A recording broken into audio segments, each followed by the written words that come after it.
किसी नाउन या प्रोनाउन के पूर्व प्रयुक्त होकर उसका संबंध किसी दूसरे नाउन या प्रोनाउन से जोड़ने वाले शब्द को प्रेपोजिशन कहते हैं। प्रेपोजिशन में प्री का अर्थ है पहले, मतलब बिफोर, तथा पोजीशन का अर्थ है स्थान, मतलब प्लेस। अतः कहा जा सकता है कि प्रेपोजिशन वह शब्द या शब्द समूह है जो किसी नाउन या प्रोनाउन के पूर्व प्रयुक्त होकर उस नाउन या प्रोनाउन का वाक्य के अन्य शब्दों के साथ संबंध बताता है। जैसे the mobile is on the table, अर्थात मोबाइल मेज पर है। यहां ऑन, जिसका अर्थ है पर या ऊपर, एक प्रेपोजिशन है जो इस वाक्य में उपस्थित नाउन्स मोबाइल तथा टेबल का आपस में संबंध बता रहा है कि मोबाइल टेबल पर है अथवा मोबाइल टेबल के ऊपर रखा है। 1. The lawyer went into the court, अर्थात वकील न्यायालय में अंदर गए। इस वाक्य में into अर्थात में या अंदर एक प्रेपोजिशन है जो वाक्य में उपस्थित दो नाउन्स लॉयर अर्थात वकील तथा कोर्ट अर्थात न्यायालय में संबंध बता रहा है कि वकील न्यायालय में चले गए। 2. We went to Delhi, अर्थात हम दिल्ली गए। इस वाक्य में to एक प्रेपोजिशन है जो का, की के लिए प्रयुक्त होता है और सामान्यतया लक्ष्य अर्थात डेस्टिनेशन बताता है। अतः इस वाक्य में टू प्रोनाउन वी तथा दिल्ली अर्थात नाउन का आपस में संबंध बता रहा है कि हम दिल्ली चले गए। 3. Satish came from the shop, अर्थात सतीश दुकान से आ गया। इस वाक्य में फ्रॉम वाक्य में उपस्थित दो नाउन्स सतीश तथा शॉप का आपस में संबंध बता रहा है कि सतीश दुकान से आ गया। Kinds of preposition. प्रेपोजिशन को सामान्यतया निम्नलिखित 3 भागों में विभाजित किया जाता है। 1. Simple preposition.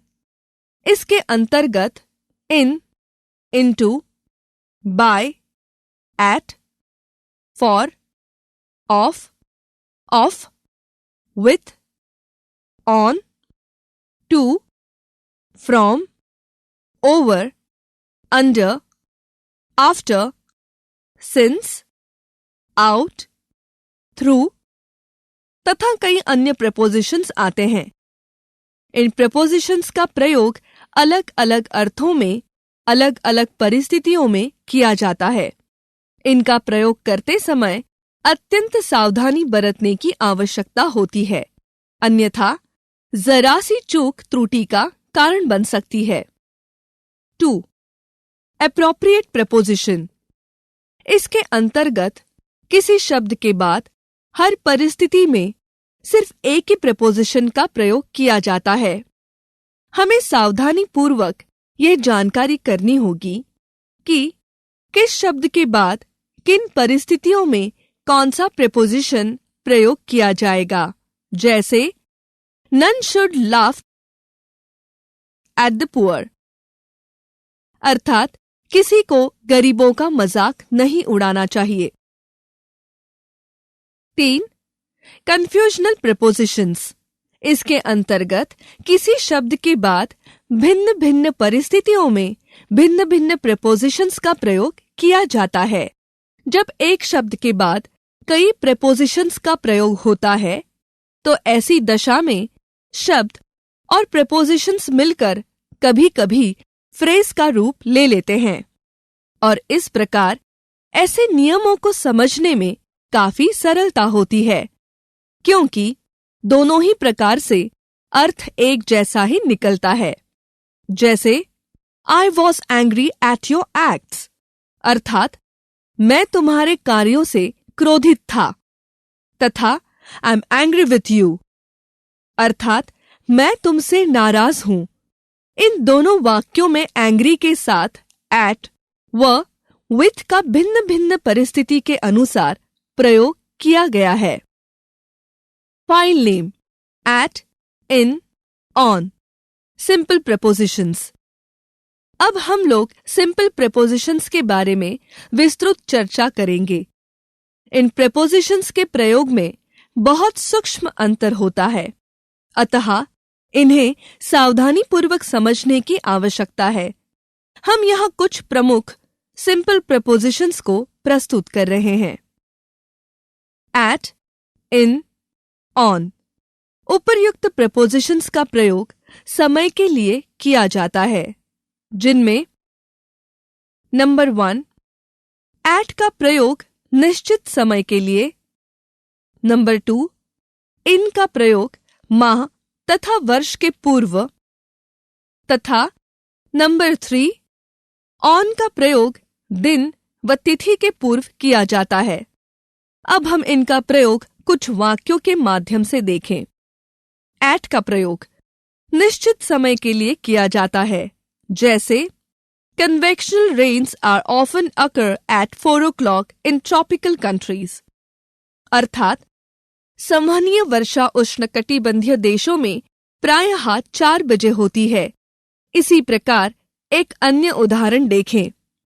She died at midnight, अर्थात उसकी मृत्यु अर्धरात्रि के समय हुई।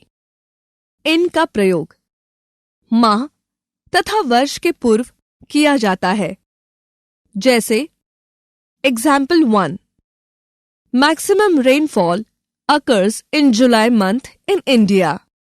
अर्थात भारत में अधिकांश वर्षा जुलाई माह में होती है। Example 2, Lal Bahadur Shastri ji died in 1966।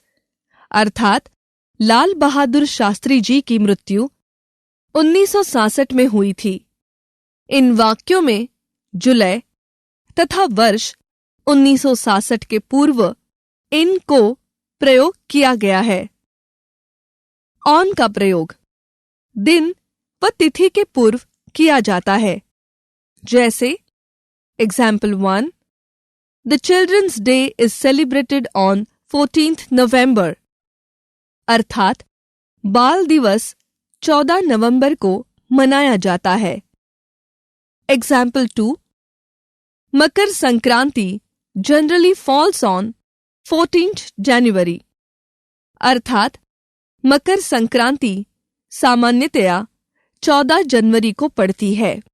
Example 3, I will go to Delhi on Monday. अर्थात मैं सोमवार को दिल्ली जाऊंगा। इन वाक्यों में तिथि 14 जनवरी तथा दिन सोमवार के पूर्व ऑन का प्रयोग किया गया है। File name in, at, to. In, at, to का प्रयोग उपर्युक्त प्रेपोजिशन का प्रयोग स्थान के संदर्भ में। फॉर प्लेस, इन का प्रयोग देशों तथा बड़े नगरों के लिए किया जाता है, जैसे late Indira Gandhi lived in Allahabad too. अर्थात स्वर्गीय इंदिरा गांधी इलाहाबाद में भी रहती थी। एट का प्रयोग छोटे नगरों, स्थानों या गांव के पूर्व किया जाता है, जैसे Pandit Nehru used to come at Anand Bhavan often. अर्थात पंडित नेहरू प्रायः आनंद भवन में आया करते थे। इन व एट के प्रयोग पर विशेष ध्यान दें कि किसी वाक्य में 2 स्थानों के नाम आने पर बड़े स्थान के पूर्व इन तथा छोटे स्थानों के पूर्व सदैव एट का प्रयोग करते हैं, जैसे president lives at Rashtrapati Bhavan in Delhi. To का प्रयोग सीमा से बाहर स्थित स्थान के लिए किया जाता है, जैसे Sri Lanka is situated to the south of India. अर्थात श्रीलंका भारत के दक्षिण में स्थित है। यदि ये कहा जाए कि Kanyakumari is situated in the south of India, तो इसका अर्थ होगा कि कन्याकुमारी भारत के दक्षिण में किंतु भारत के भीतर स्थित है। ध्यान रखना है कि सीमा पर स्थिति के लिए ऑन का तथा सीमा के अंदर स्थिति के लिए इन का प्रयोग किया जाता है। जैसे the Himalaya mountain lies on the border of north India, अर्थात हिमालय भारत के उत्तर में स्थित है, चूंकि हिमालय भारत की सीमा पर है। अतः इस वाक्य में ऑन प्रेपोजिशन का प्रयोग हुआ है। इसी प्रकार यदि ये कहा जाए कि नंदा देवी चोटी भारत में स्थित है, तो इस वाक्य का अंग्रेजी में अनुवाद इस प्रकार होगा, Nanda Devi peak is situated in India. स्पष्ट है कि इस सेंटेंस में के लिए इन प्रेपोजिशन का प्रयोग किया गया है, क्योंकि यहां इन नंदा देवी की स्थिति को भारत के अंदर बता रहा है। अर्थात ऊपर के वाक्यों से स्पष्ट है कि इन, ऑन तथा टू तीनों प्रेपोजिशंस का प्रयोग स्थान के लिए ही किया गया है, किंतु इन का प्रयोग सीमा के अंदर के लिए, ऑन का प्रयोग सीमा पर के लिए तथा टू का प्रयोग सीमा से बाहर के लिए किया गया है। File name on, upon, above, over, on, upon, above, over. In prepositions का प्रयोग पर या ऊपर के संदर्भ में किया जाता है, किंतु सूक्ष्म अंतर यह है कि ऑन और अपॉन में ऑन का प्रयोग पर या ऊपर के लिए, किंतु जब वस्तु किसी दूसरी वस्तु के संपर्क में हो तो, जैसे the cup is on the table, cup table पर है। I saw a baby crawling on the ground, अर्थात मैंने एक बच्चे को फर्श पर रेंगते हुए देखा। There are many trees on the bank of river Ganga, Ganga नदी के तट पर अनेक वृक्ष हैं। Something is lying on the floor, अर्थात फर्श पर कोई चीज पड़ी है। अब प्रश्न है कि अपॉन का प्रयोग कहां पर करें? इस संदर्भ में ध्यान रखें कि जब कोई वस्तु किसी अन्य वस्तु विशेषता उसकी सतह पर स्थित, संलग्न अथवा संबद्ध होती है या सतह का संस्पर्श करती है, तो हम अपॉन का प्रयोग करते हैं। किंतु ध्यान रखें कि संस्पर्श में आने के भाव में गतिशीलता प्रकट होनी चाहिए, अर्थात मोशन प्रकट होने पर ऑन के स्थान पर अपॉन का प्रयोग होगा। जैसे the cat jumped upon the table, बिल्ली मेज पर कूदी। He threw a stone upon my head, उसने मेरे सर पर एक पत्थर फेंका। The lion sprang upon the prey, शेर शिकार पर झपटा। स्पष्ट है कि अपॉन का प्रयोग थिंग इन मोशन के लिए होता है। अब हम जानें कि अबव और ओवर के प्रयोग में क्या अंतर है। इस परिप्रेक्ष्य में हम यह जानें कि इन दोनों प्रेपोजिशंस का प्रयोग ऊपर के लिए होता है, किंतु जब ऊपर स्थित वस्तु ठीक ऊपर हो, अर्थात लगभग 90 डिग्री का कोण बनाए या ऊपर से पार करे, किंतु संस्पर्श न हो, तो ओवर का प्रयोग। लेकिन यदि लगभग 90 डिग्री कोण न बनाए, अर्थात तिर्यक हो लेकिन ऊपर हो, तो उस स्थिति में अबव का प्रयोग होता है। जैसे अब अबव का प्रयोग देखें। We need a roof over our head. हमें अपने सर पर छत की आवश्यकता है। A plane flew over my head. एक हवाई जहाज मेरे सर के ऊपर से उड़ा। The fan is just over my head. पंखा मेरे सर के ठीक ऊपर है। The bridge was built over the river. पुल नदी के ऊपर बना था। The rank of the principal is above of all his staff. प्रधानाचार्य का पद अपने सभी सहकर्मियों से ऊपर है। Nobody is above the law. कोई भी व्यक्ति कानून के ऊपर नहीं है। File name: among, amongst, amid, amidst. Among, amongst, amid, amidst.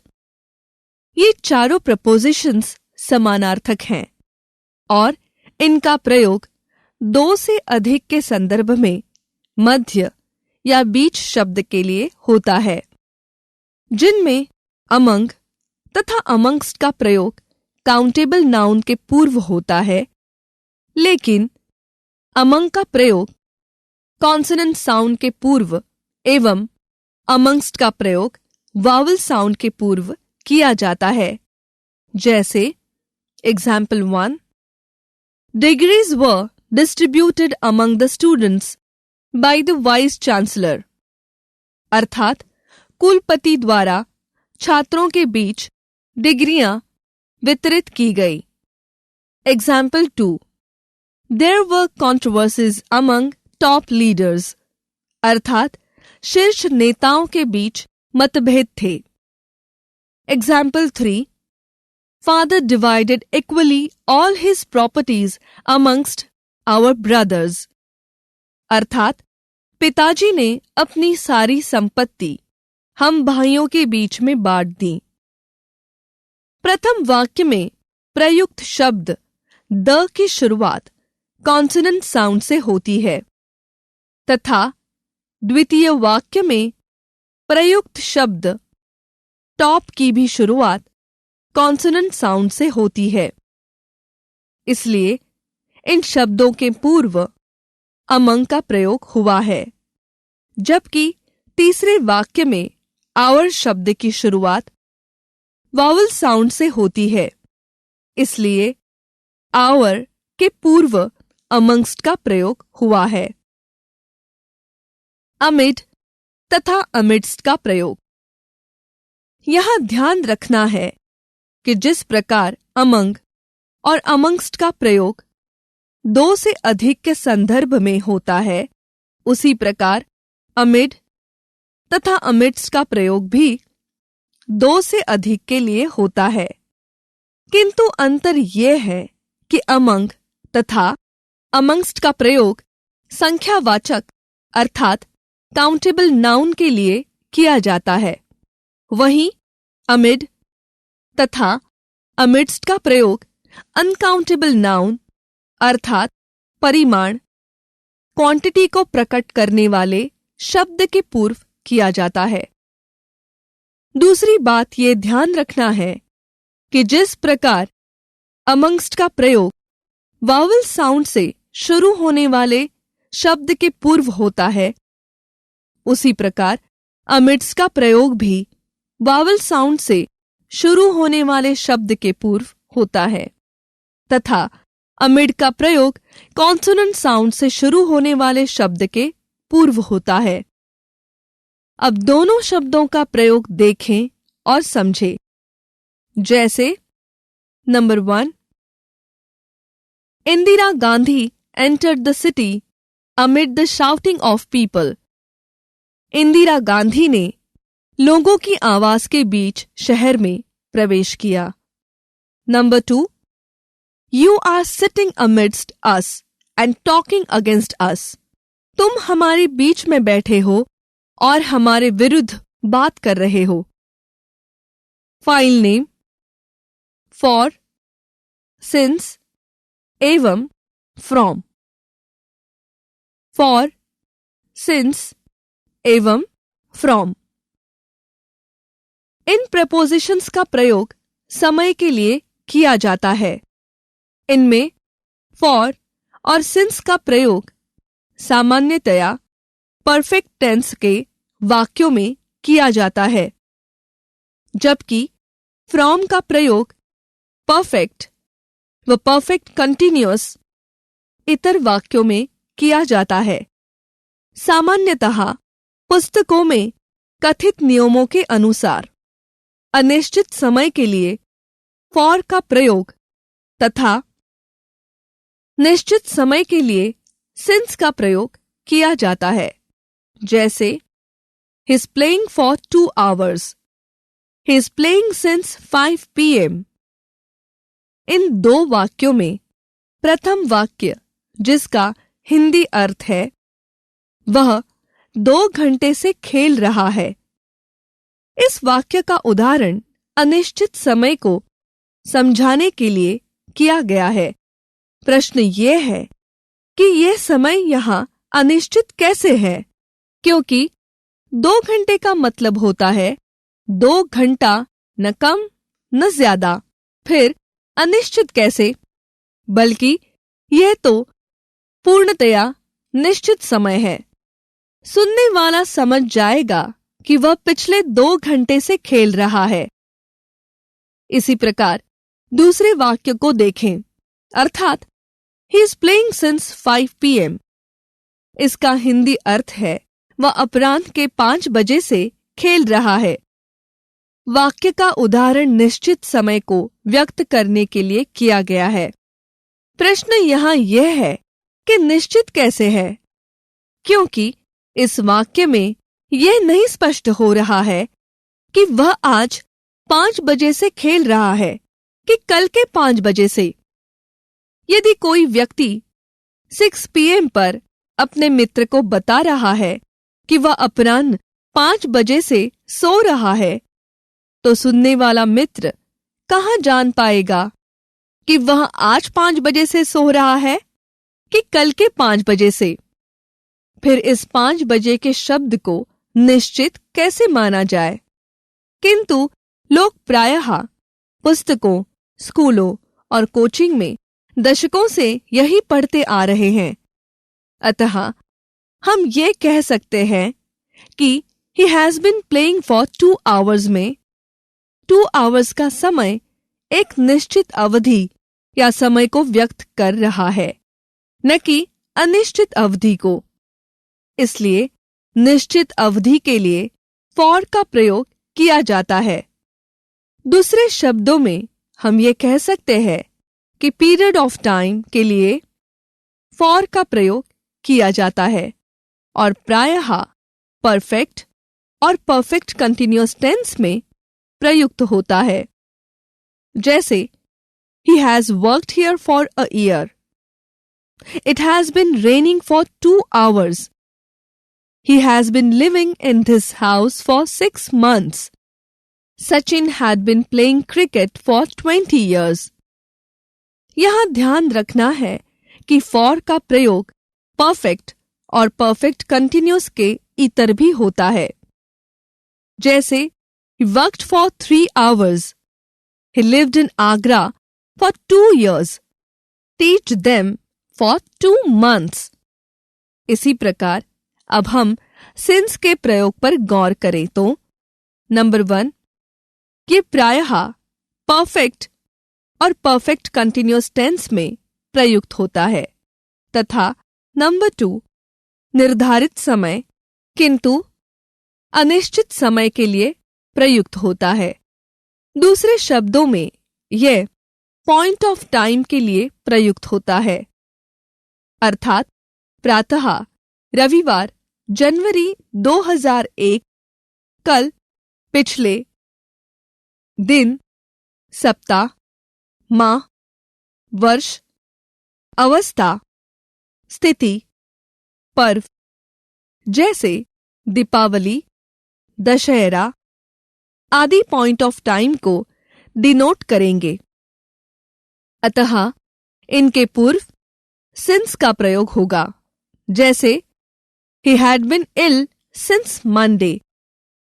My father has been earning lakhs since 1995.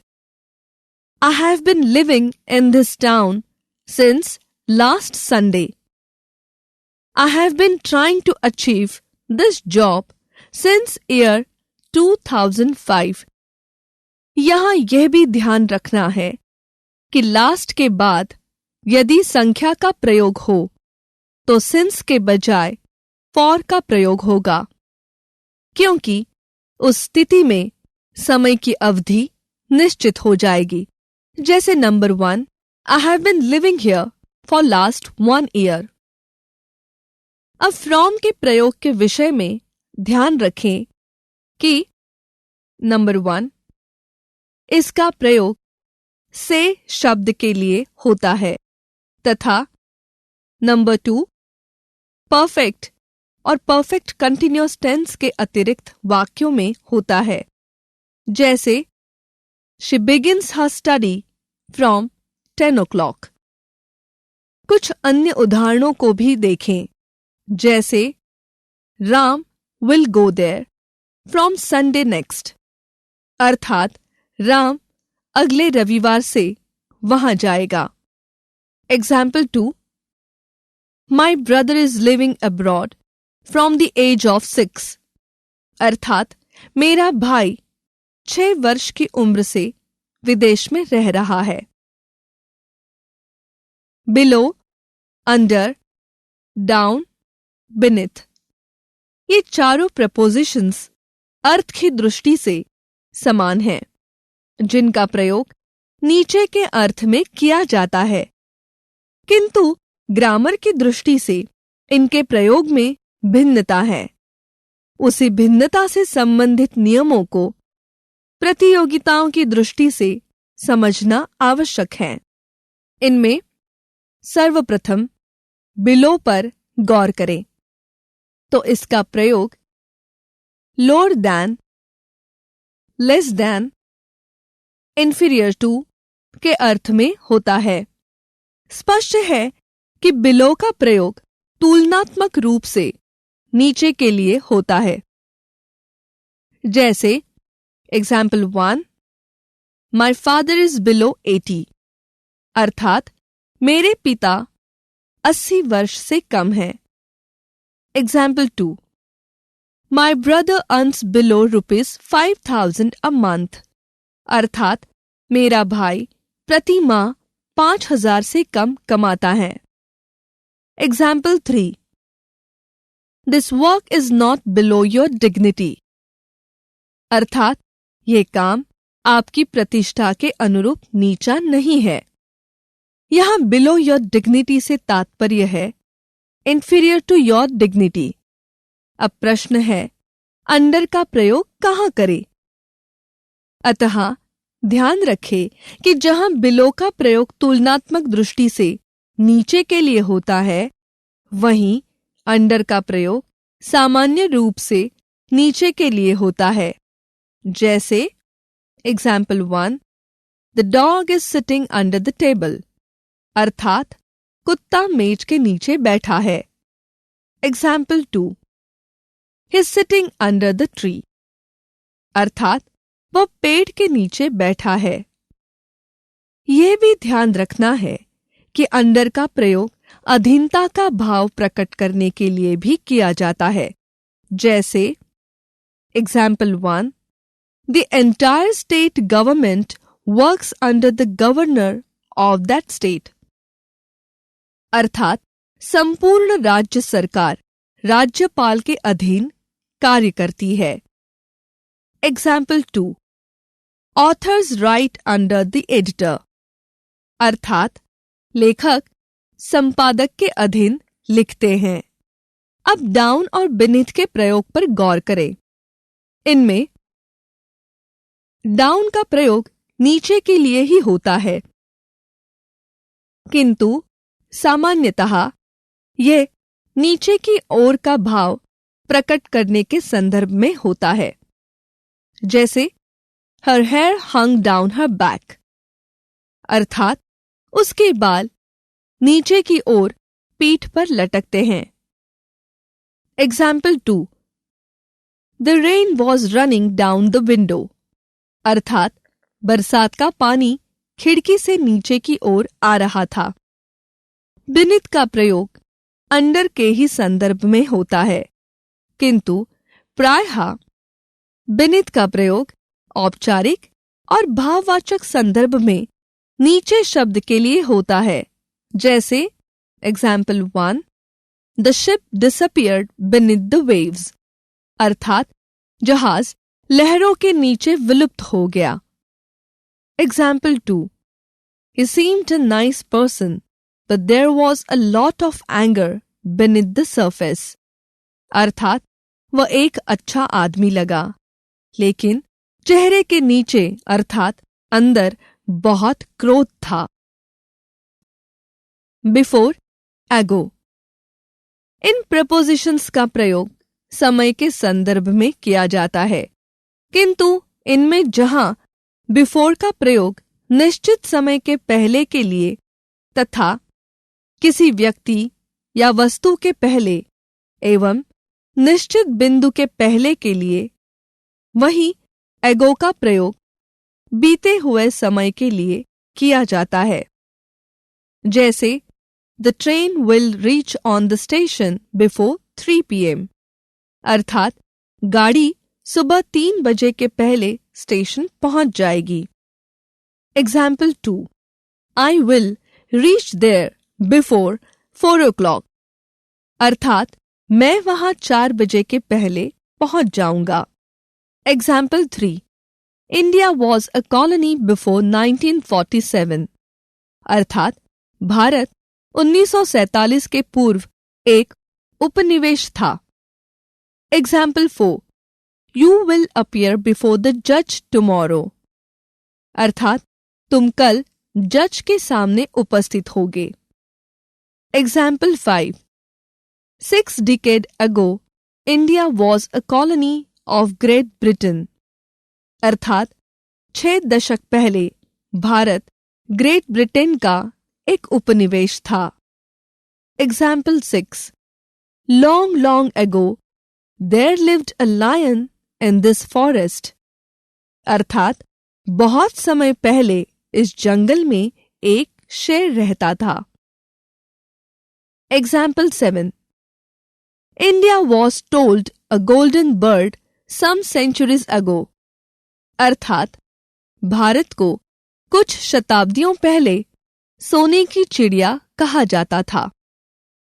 ध्यान रखना है कि यहाँ एगो का प्रयोग बिफोर के संदर्भ में तुलनात्मक रूप से दर्शाने के लिए किया गया है, किंतु ग्रामर में वस्तुतः एगो एक एडवर्ब है, न कि प्रपोजिशन।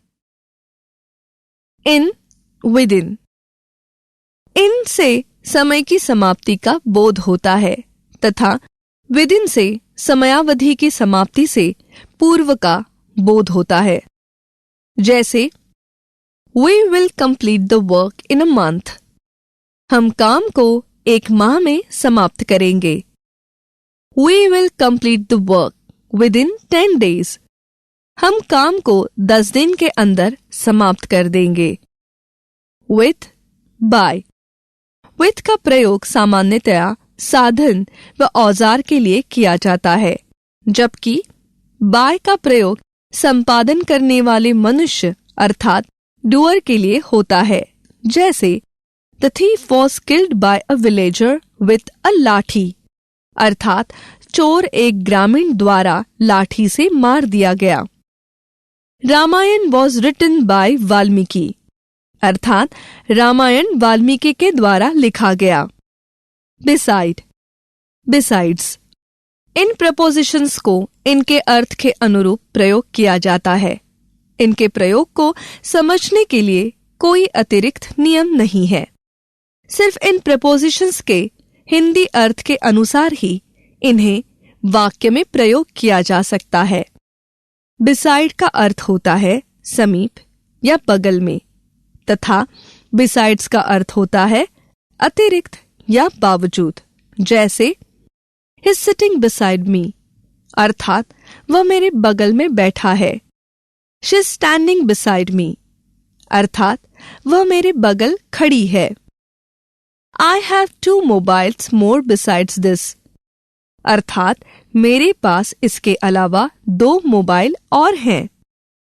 Of, of.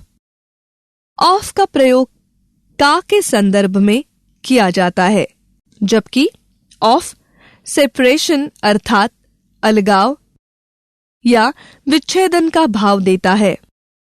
जैसे this is the page of a book, अर्थात ये किसी पुस्तक का पृष्ठ है।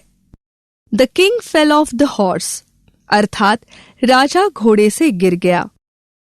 माई landlord cut off my power last night, अर्थात मेरे मकान मालिक ने कल रात मेरी बिजली काट दी।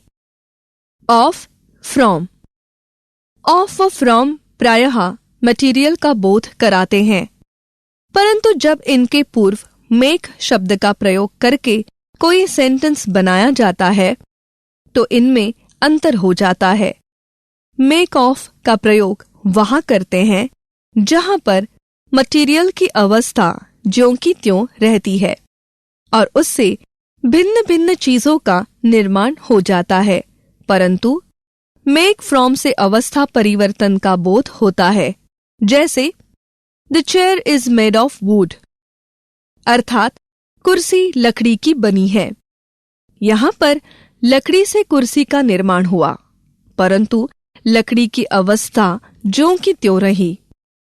Curd is made from milk, अर्थात दही दूध से बना है। यहां पर दूध ने दही का रूप ले लिया, अर्थात दूध की अवस्था दही में बदल गई। इन, विथ।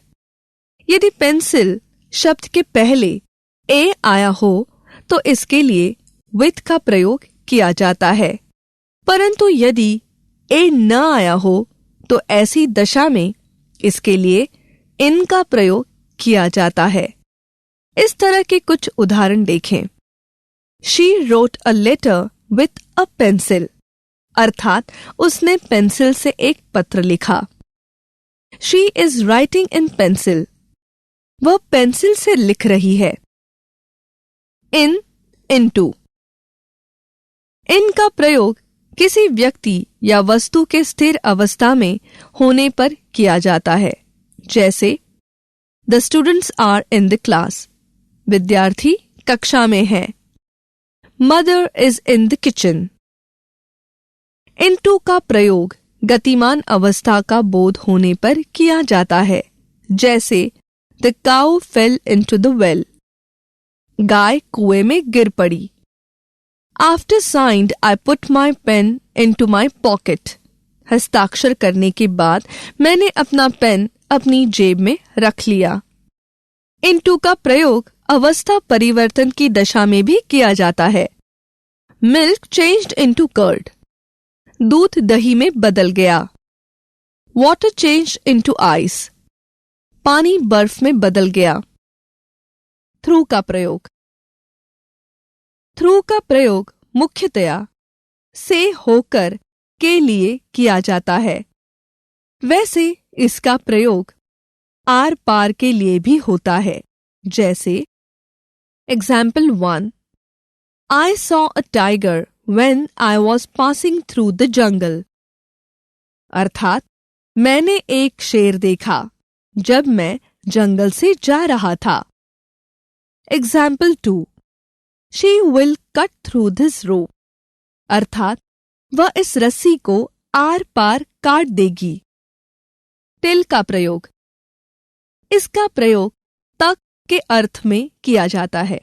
जैसे she was reading till the night, अर्थात वह रात तक पढ़ रही थी।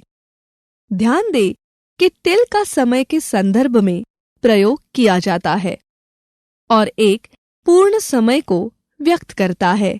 जैसे example 1, they worked in this company till hours daily, अर्थात वे लोग इस कंपनी में घंटों तक प्रतिदिन काम करते थे।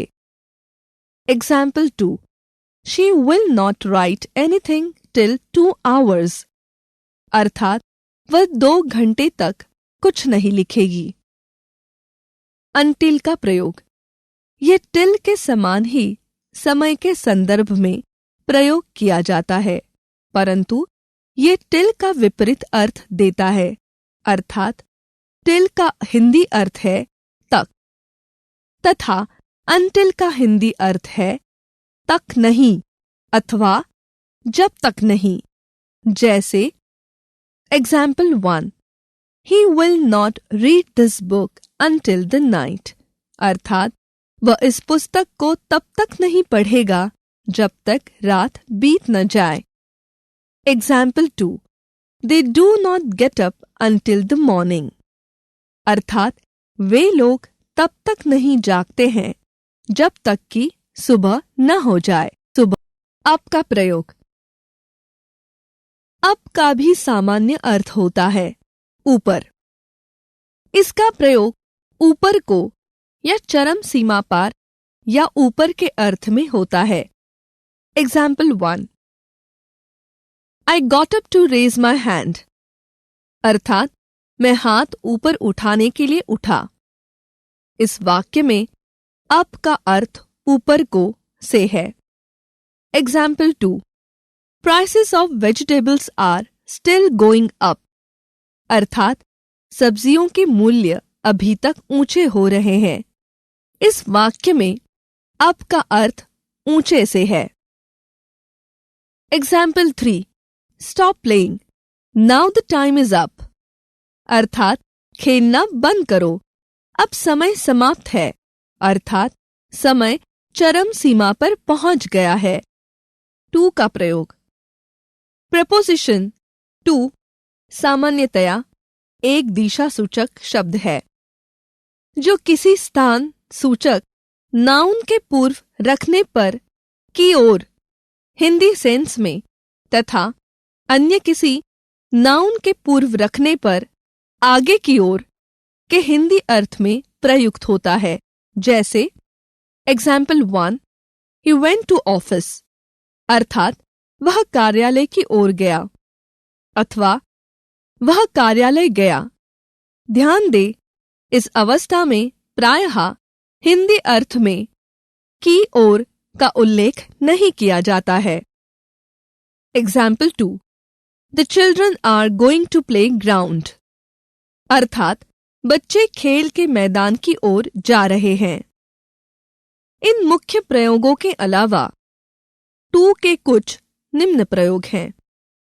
नंबर 1, जब किसी नाउन के बाद टू का प्रयोग किया जाता है तो उसके आगे की बात समझी जाती है। जैसे example 1, this game will be held only Monday to Friday, अर्थात यह खेल केवल सोमवार से शुक्रवार तक आयोजित होगा। एग्जाम्पल 2, इट इज 2:45, अर्थात 2:45 बजे है। Example 3, this is a prison to the animals, अर्थात यह जानवरों के लिए एक पिंजड़ा है। नोट, इन अवस्थाओं में भी सामान्यतया टू का हिंदी अर्थ की ओर नहीं लिखा जाता है। नंबर 2, प्रेपोजिशन टू का प्रयोग किसी अंतिम स्थान, समय आदि को व्यक्त करने में भी किया जाता है। जैसे the meadow led down to the river, अर्थात चरागाह नदी तक फैला हुआ था। अगला उदाहरण सुने। We only work from Monday to Friday, अर्थात हम लोग केवल सोमवार से शुक्रवार तक कार्य करते हैं। नंबर 3, प्रेपोजिशन टू का प्रयोग केवल किसी व्यक्ति या वस्तु को बताने या दिखाने के लिए किया जाता है। जैसे give this present to her parents, अर्थात तुम ये उपहार उसके माता पिता को दो। अगला उदाहरण सुने। I am deeply grateful to my parents, अर्थात मैं अपने माता पिता का बहुत आभारी हूं। नंबर 4, टू का प्रयोग किसी संबंध को व्यक्त करने में भी प्रयोग किया जाता है, जैसे she married to an Italian person, अर्थात उसने एक इतालवी से विवाह किया। अगला उदाहरण सुने। It is related to mister Hari, अर्थात ये श्रीमान हरी से संबंधित है। टुवर्ड्स का प्रयोग, इसका प्रयोग इन स्थितियों में किया जाता है। नंबर 1, दिशा सूचक प्रेपोजिशन के रूप में टू और टुवर्ड्स समान सेंस अर्थात भाव रखते हैं, परंतु हिंदी भाव में टू का उल्लेख नहीं होता, जबकि टुवर्ड्स का उल्लेख किया जाता है, जैसे the children went to school, अर्थात बच्चे स्कूल गए। I saw Kamal walking towards the station, अर्थात मैंने कमल को स्टेशन की ओर जाते हुए देखा। ध्यान दे, यदि टू और टुवर्ड्स में अंतर करें तो पाएंगे कि टुवर्ड्स का किसी नाउन के साथ निकट का संबंध होता है, जबकि टू का नहीं। नंबर 2, टुवर्ड्स का प्रयोग किसी समय या तारीख के अधिक निकट तक की सूचना देने के लिए किया जाता है, जैसे I will be busy towards the January, अर्थात मैं जनवरी तक व्यस्त रहूंगा। अगला उदाहरण सुने।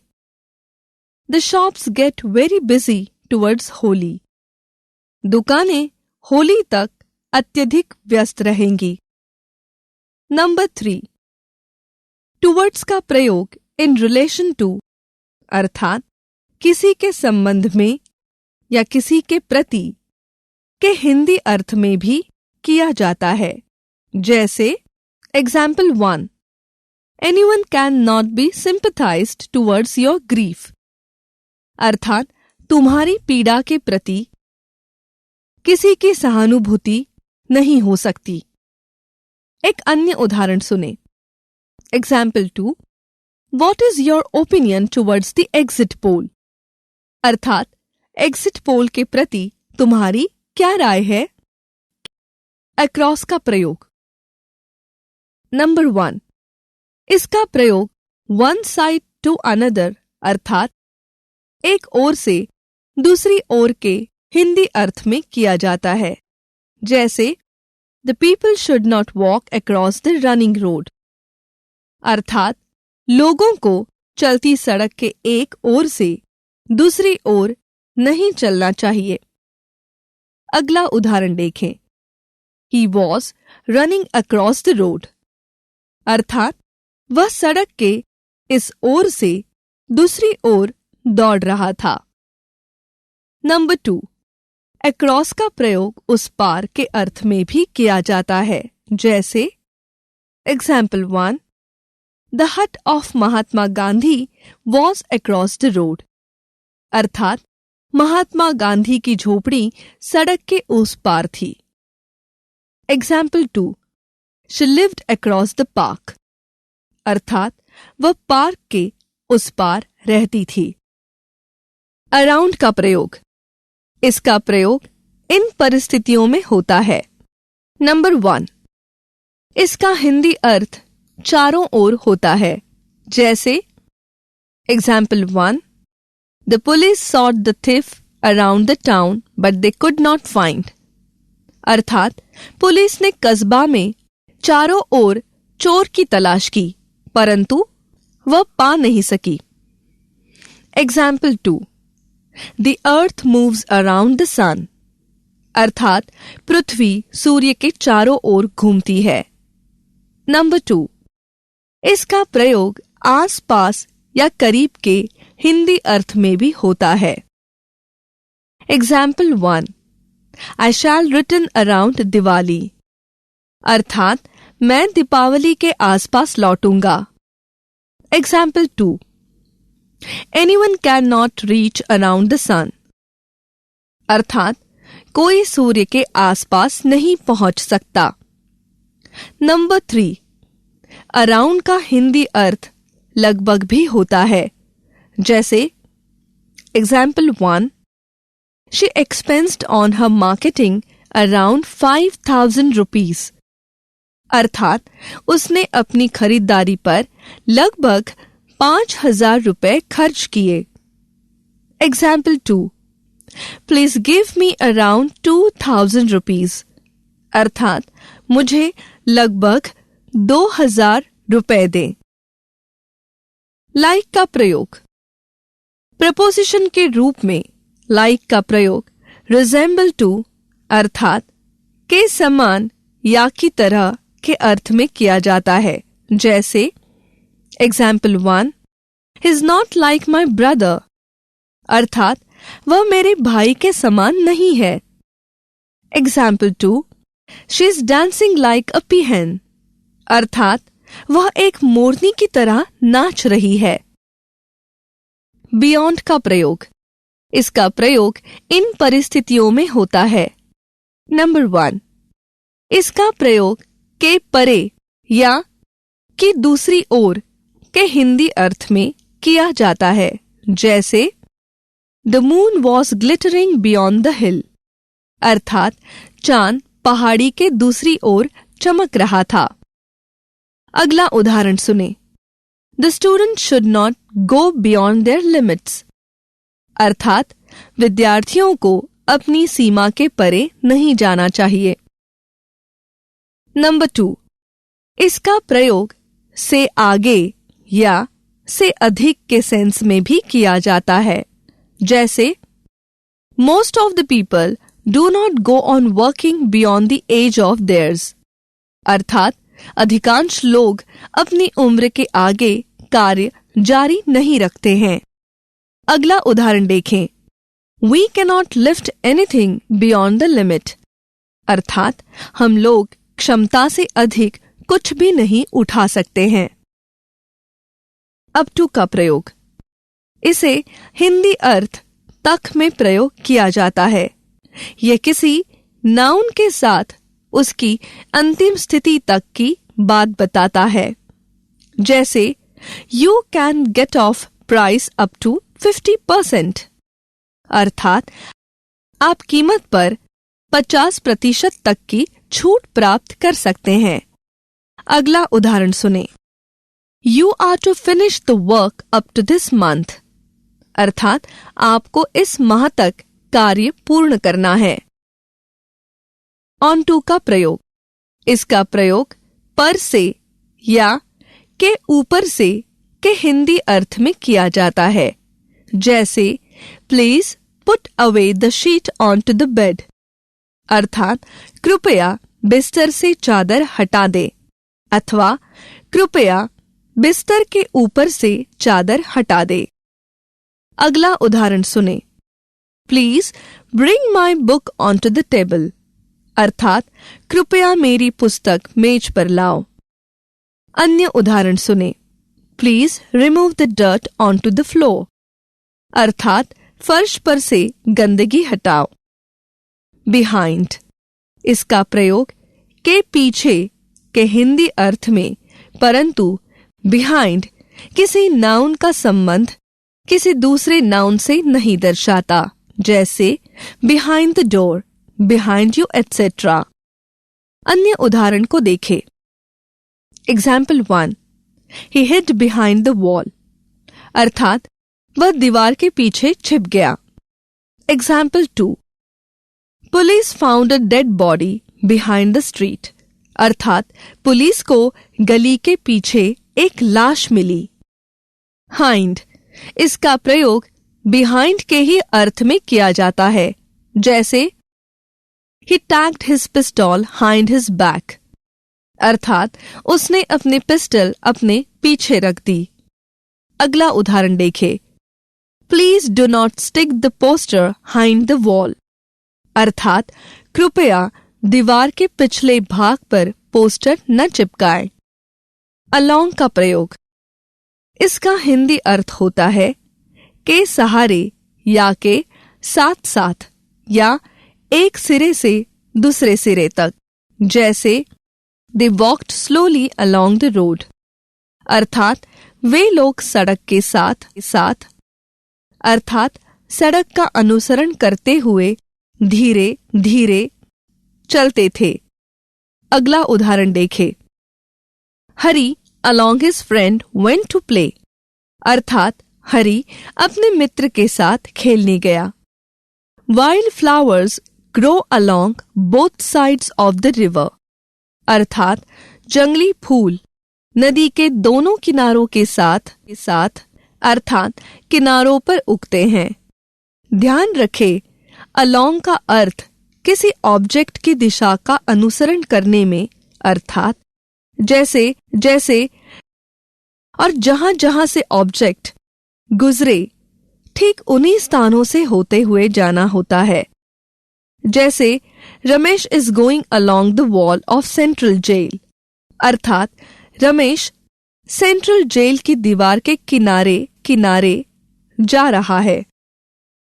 बिटवीन का प्रयोग निम्नलिखित परिस्थितियों में किया जाता है।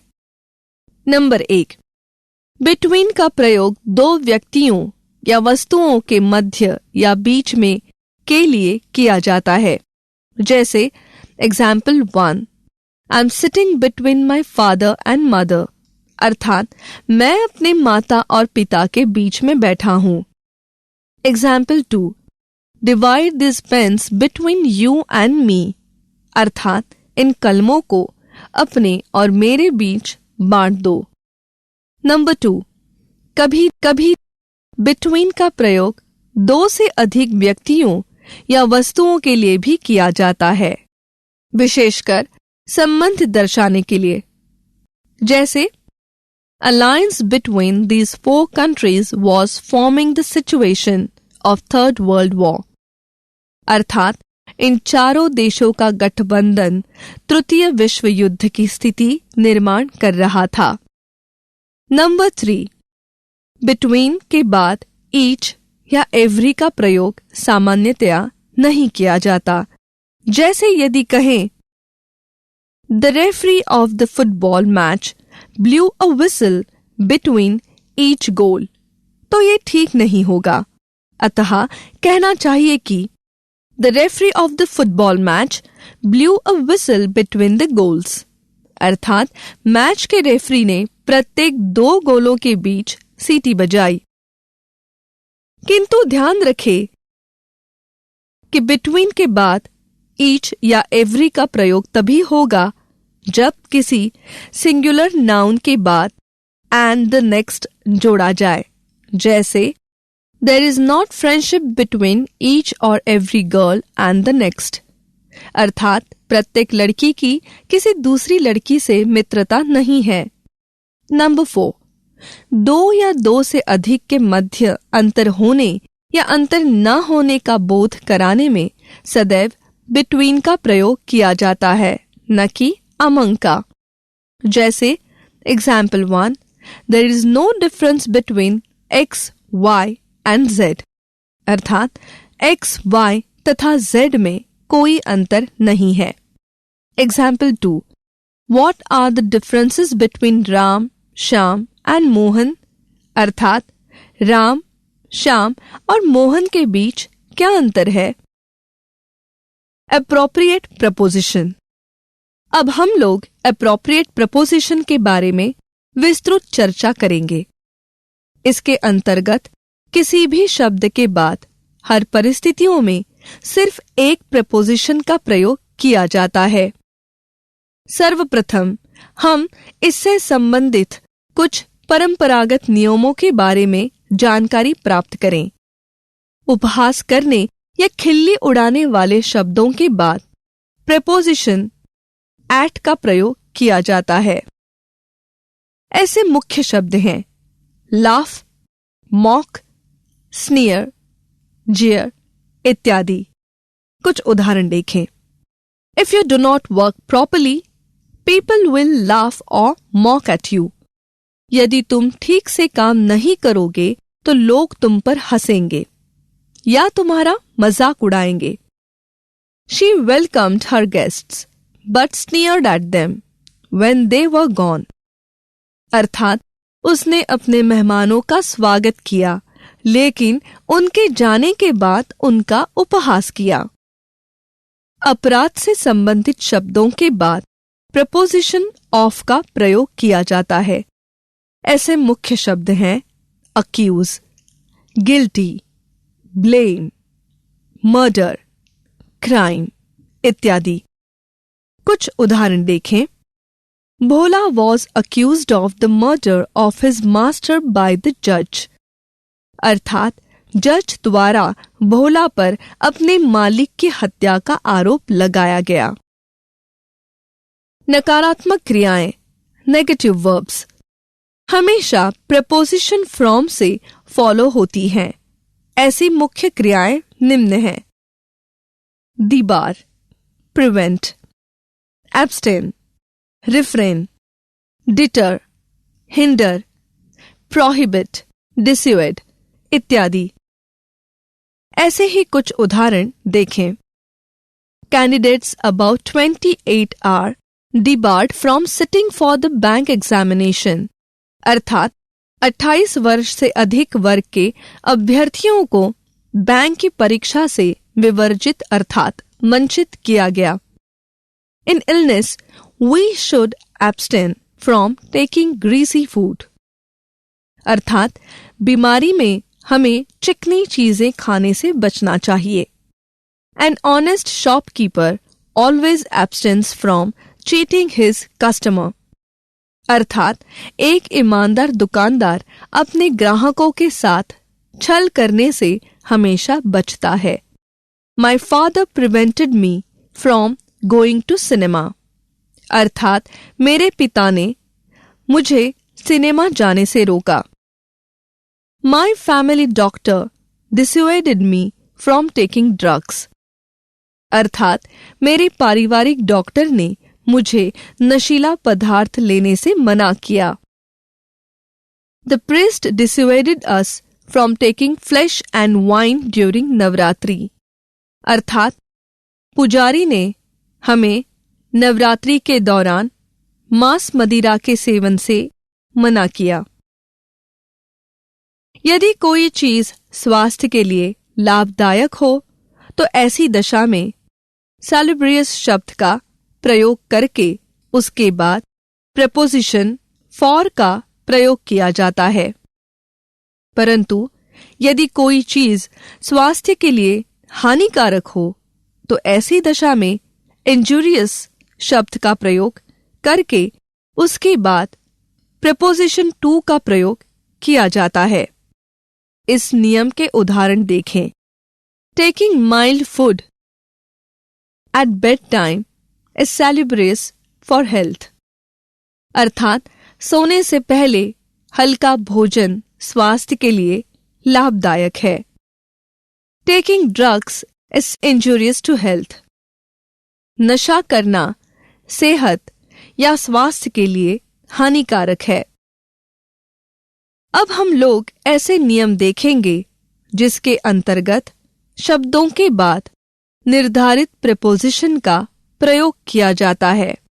अकस्टम्ड, अर्थात अभ्यस्त होना। शब्द का प्रयोग हमेशा गुड सेंस मतलब अच्छे अर्थ में किया जाता है। इसके बाद प्रपोजिशन टू इंग का प्रयोग होता है, जैसे Sudha is accustomed to looking for all the family members, अर्थात सुधा परिवार के सभी सदस्यों की देखभाल करने की आदी है। एडिक्टेड, अर्थात लत पड़ना या आदी होना। शब्द का प्रयोग हमेशा बैड सेंस मतलब बुरे अर्थ में किया जाता है। इसके बाद हमेशा प्रपोजिशन टू इंग का प्रयोग होता है, जैसे Bhola is addicted to drinking, अर्थात भोला को पीने की लत है। Rahul is addicted to gambling, अर्थात राहुल को जुआ खेलने की लत है। स्टेशन के लिए एट तथा प्लेटफॉर्म के लिए ऑन का प्रयोग किया जाता है, जैसे I will meet you at the Allahabad railway station, अर्थात मैं तुम्हें इलाहाबाद रेलवे स्टेशन पर मिलूंगा। I was standing on the platform number 1, अर्थात मैं प्लेटफॉर्म नंबर 1 पर खड़ा था।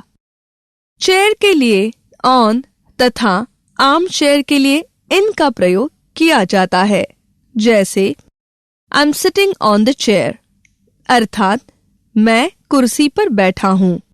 My grandmother is sitting in the armchair, अर्थात मेरी दादी बाहदार कुर्सी पर बैठी हैं। एम अर्थात उद्देश्य होना के बाद एट इंग का प्रयोग किया जाता है, जैसे Ravi aims at passing the entrance test in the first attempt, अर्थात रवि का उद्देश्य पहली बार में प्रवेश परीक्षा उत्तीर्ण करना है। You should always aim at perfection, सदैव पूर्णता का लक्ष्य रखना चाहिए। अवर्स अर्थात विपरीत होना या विरुद्ध होना के बाद टू और फ्रॉम इंग का प्रयोग किया जाता है, जैसे आई एम अवर्स टू और from taking flash and wine, अर्थात मैं मांस मदिरा के सेवन के विरुद्ध हूं। बेंट के बाद ऑन इंग का प्रयोग किया जाता है। इसका अर्थ होता है तुला हुआ, अमादा व उतारू, जैसे the boy is bent on doing mischief, अर्थात लड़का शैतानी करने पर उतारू है। The girl is bent on going to cinema, अर्थात लड़की सिनेमा जाने पर आमादा है। The girl is bent on marrying mister Thomas, अर्थात लड़की मिस्टर थॉमस से विवाह करने पर तुली हुई है। एक्सक्यूज अर्थात क्षमा करना। इसके बाद फॉर इंग का प्रयोग किया जाता है, जैसे students can have no excuse for coming late, अर्थात विद्यार्थी देर से आने के लिए कोई बहाना नहीं बना सकते हैं। डिस्क्वालिफाइड अर्थात अयोग्य होना के बाद फॉर इंग का प्रयोग होता है, जैसे you are disqualified for taking part in the painting competition, अर्थात तुम्हें पेंटिंग प्रतियोगिता में भाग लेने के लिए अयोग्य घोषित किया गया है। कॉन्फिडेंट अर्थात विश्वस्त होना के बाद ऑफ इंग का प्रयोग होता है, जैसे I am confident of finishing the work in time limit, मैं समय सीमा के भीतर कार्य समाप्त कर लेने के प्रति विश्वस्त हूँ। फॉन्ड अर्थात शौकीन के बाद ऑफ इंग का प्रयोग किया जाता है, जैसे I am fond of swimming, अर्थात मैं तैराकी का शौकीन हूँ। इंटेंट अर्थात इरादा रखना के बाद ऑन इंग का प्रयोग किया जाता है, जैसे we intent on completing the work allotted to him, अर्थात हम उसको दिए गए कार्य को पूर्ण कराने का इरादा रखते हैं।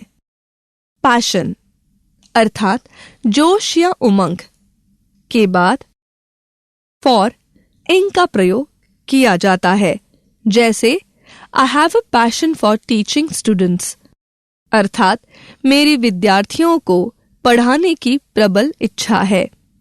कॉन्ग्रेचुलेट अर्थात बधाई देना के बाद ऑन इंग का प्रयोग होता है, जैसे Mona congratulated Deepa on her winning the race, अर्थात मोना ने दीपा को उसके रेस जिताने के उपलक्ष्य में बधाई दी। इंसिस्ट अर्थात आग्रहपूर्वक जोर डालना। इस शब्द का प्रयोग गुड सेंस में होता है। इसके बाद ऑन इंग का प्रयोग किया जाता है, जैसे please do not insist on my coming, अर्थात कृपया मेरे आने के लिए दबाव न डाले। परसिस्ट अर्थात दृढ़ रहना या हट करना। इस शब्द का प्रयोग प्रायः बैड सेंस में किया जाता है। इसके बाद इन का प्रयोग होता है, जैसे you should not persist in going alone, अर्थात तुम्हें अकेले जाने का हठ नहीं करना चाहिए। डिजायरस अर्थात इच्छुक के बाद ऑफ इन का प्रयोग किया जाता है, जैसे माई mother is desirous of seeing you, अर्थात मेरी माँ तुम्हें देखने की इच्छुक हैं। He is desirous of taking the IAS examination, अर्थात वह IAS की परीक्षा उत्तीर्ण करने का इच्छुक है। डिफरेंट अर्थात भिन्न के बाद फ्रॉम का प्रयोग किया जाता है, जैसे the climate here is very much different from that of our country, अर्थात यहाँ की जलवायु हमारे देश की जलवायु से बहुत भिन्न है। सफरिंग अर्थात कष्ट या पीड़ा के बाद फ्रॉम का प्रयोग किया जाता है, जैसे we are suffering from scorching heat nowadays, अर्थात इन दिनों हम झुलसाने वाली गर्मी को सह रहे हैं। एसेंशियल अर्थात आवश्यक के बाद फॉर का प्रयोग किया जाता है, जैसे sound sleep is essential for good health, अर्थात गहरी नींद अच्छे स्वास्थ्य के लिए आवश्यक होती है। क्योर अर्थात अच्छा होना के बाद ऑफ का प्रयोग किया जाता है, जैसे the doctor can cure you of that disease, अर्थात डॉक्टर तुम्हें उस बीमारी से अच्छा कर सकता है। एम्बिटर अर्थात बढ़ाना या कष्टदायी बनाना के बाद बाय का प्रयोग किया जाता है, जैसे the last years of the great king were embittered by the mischief of his youngest son, अर्थात महान राजा के जीवन के अंतिम वर्ष उसके सबसे छोटे बेटे की शैतानियों से कष्टदायी बना दिए गए थे। विश अर्थात इच्छा करना के बाद फॉर का प्रयोग किया जाता है, जैसे it is natural in every man to wish for a mobile, प्रत्येक मनुष्य में मोबाइल की इच्छा होना स्वाभाविक है। अप्रूव अर्थात स्वीकृति देना के बाद ऑफ का प्रयोग किया जाता है, जैसे I approve of your plan for the summer holidays, अर्थात मैं गर्मी की छुट्टियों के लिए तुम्हारी योजना को स्वीकृति देता हूं। डिप्राइव अर्थात वंचित करना के बाद ऑफ का प्रयोग किया जाता है, जैसे the prisoners were deprived of food and water, अर्थात कैदी भोजन और जल से वंचित कर दिए गए थे। इम्पोज अर्थात थोपना या विवश करना के बाद ऑन या अपॉन में से किसी एक का प्रयोग किया जाता है, जैसे I must do the task that has been imposed on और अपॉन मी, मुझ पर जो काम थोपा गया है मुझे उससे करना चाहिए। मैरी अर्थात शादी करना के बाद टू का प्रयोग किया जाता है, जैसे the father married his son to the daughter of a poor man, अर्थात पिता ने अपने पुत्र का विवाह एक गरीब व्यक्ति की पुत्री से किया। लिसन अर्थात सुनना के बाद टू का प्रयोग किया जाता है, जैसे he listen to me with great attention, अर्थात उसने मेरी बात बहुत ध्यान से सुनी। प्रोटेक्ट अर्थात सुरक्षा करना के बाद फ्रॉम का प्रयोग किया जाता है, जैसे an umbrella will protect you from the rain and heat, अर्थात छाता वर्षा व धूप से तुम्हारी रक्षा करेगा या तुम्हें बचाएगा। रिलाय अर्थात भरोसा करना या आश्रित होना के बाद ऑन का प्रयोग किया जाता है, जैसे I can rely on him because he is an honest person, अर्थात मैं उस पर भरोसा कर सकता हूं क्योंकि वह एक ईमानदार व्यक्ति है। रिबेल अर्थात बगावत करना के बाद अगेंस्ट का प्रयोग किया जाता है, जैसे the worker rebelled against his boss, अर्थात कर्मचारियों ने अपने मालिक के खिलाफ बगावत की। रिकवर अर्थात अच्छा होना के बाद फ्रॉम का प्रयोग किया जाता है, जैसे we are glad to know that mister Joshi will recover very soon from his serious illness. हम ये जानकर प्रसन्न हैं कि मिस्टर जोशी अपनी गंभीर बीमारी से शीघ्र ही स्वस्थ हो जाएंगे। रिवेंज अर्थात बदला लेना के बाद ऑन का प्रयोग किया जाता है, जैसे Gopal got revenge on his enemy, Gopal ने अपने शत्रु से बदला ले लिया। स्टेयर अर्थात घूरना के बाद एट का प्रयोग किया जाता है, जैसे the inspector stare at the thief, अर्थात इंस्पेक्टर ने चोर को घूर कर देखा या घूरा।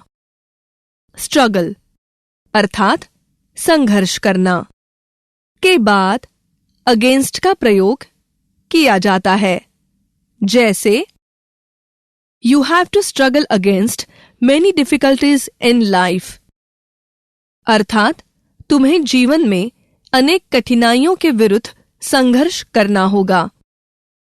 सरेंडर अर्थात आत्मसमर्पण करना के बाद टू का प्रयोग किया जाता है, जैसे the hijackers finally surrendered to the police, अर्थात अपहर्ताओं ने अंत में पुलिस के सामने आत्मसमर्पण किया। एडिक्वेट अर्थात पर्याप्त के बाद टू का प्रयोग किया जाता है, जैसे my father did not give me money adequate to my wants, अर्थात मेरे पिता ने मेरी जरूरतों के लिए पर्याप्त धन नहीं दिया। डिवाइड अर्थात विचलित होना या डिगना के बाद फ्रॉम का प्रयोग किया जाता है, जैसे never divide from the path of duty, अर्थात कर्तव्य पथ से कभी विचलित नहीं हो। डिपेंडेंट अर्थात अधीन या आश्रित के बाद ऑन का प्रयोग किया जाता है, जैसे a child is dependent on his parent, अर्थात एक बच्चा अपने माता पिता पर आश्रित होता है। इंडिपेंडेंट अर्थात स्वाधीन या अनाश्रित के बाद ऑफ का प्रयोग किया जाता है, जैसे an adolescent likes to make himself independent of his parents, अर्थात एक किशोर अपने माता पिता पर निराश्रित होना पसंद करता है। प्राइड अर्थात अभिमान के बाद इन तथा इसके बाद वर्ब की इंग फ्रॉम का प्रयोग किया जाता है, जैसे he takes great pride in his learning, अर्थात उसे अपने विद्वत्ता का बहुत अभिमान है। प्राउड अर्थात गर्वित या अभिमानी के बाद ऑफ का प्रयोग किया जाता है, जैसे we are proud of our family members, अर्थात हमें अपने पारिवारिक सदस्यों पर गर्व है। सुटेबल अर्थात उपयुक्त या उचित के बाद टू का प्रयोग किया जाता है, जैसे we must use language suitable to the subject, अर्थात हमें विषय के अनुसार उपयुक्त भाषा का प्रयोग करना चाहिए। जेलस अर्थात ईर्ष्यालु के बाद ऑफ का प्रयोग किया जाता है, जैसे why are you jealous of your friends, तुम्हें अपने मित्रों से ईर्ष्या क्यों है। सफिशिएंट अर्थात पर्याप्त के बाद फॉर का प्रयोग किया जाता है, जैसे ₹4,000 will be quite sufficient for my birthday party, अर्थात मेरे जन्मदिन के उत्सव हेतु 4,000 रुपए बिल्कुल पर्याप्त होंगे। ओबीडियंट अर्थात आज्ञाकारी के बाद टू का प्रयोग किया जाता है, जैसे we are obedient to our teachers, अर्थात हम अपने शिक्षक के प्रति आज्ञाकारी हैं। क्वालिफाइड अर्थात योग्य के बाद फॉर का प्रयोग किया जाता है, जैसे he is not qualified for this post. Confusional prepositions. अब हम कन्फ्यूजनल प्रेपोजिशंस की चर्चा करेंगे। इसके अंतर्गत किसी शब्द के बाद भिन्न भिन्न परिस्थितियों में भिन्न भिन्न एक से अधिक प्रेपोजिशंस का प्रयोग किया जाता है। एडमिट टू और into a place of a thing. Note यदि एडमिट शब्द का प्रयोग किसी प्लेस के लिए करना हो तो ऐसी दशा में एडमिट शब्द के बाद टू या इनटू में से किसी भी प्रेपोजिशन का प्रयोग किया जा सकता है। अन्य परिस्थितियों में एडमिट शब्द के बाद ऑफ का प्रयोग करते हैं। एडमिट टू और इनटू का अर्थ होता है प्रवेश दिलाना या भर्ती करना, तथा एडमिट ऑफ का अर्थ होता है सहमत होना। अब इन नियमों पर आधारित कुछ उदाहरण देखें, जैसे I want to admit my younger brother to और इनटू बॉयज हाई स्कूल, अर्थात मैं अपने छोटे भाई को बॉयज हाई स्कूल में प्रवेश दिलाना चाहता हूं। I have admitted my grandmother to और इनटू राज हॉस्पिटल, अर्थात मैंने अपनी दादी को राज हॉस्पिटल में भर्ती कराया है। My father admits of my proposal, अर्थात मेरे पिता मेरा प्रस्ताव स्वीकार करते हैं। Angry with a person at a thing. Note यदि एंग्री शब्द का प्रयोग किसी पर्सन के लिए करना हो तो एंग्री शब्द के बाद विथ का प्रयोग किया जाता है।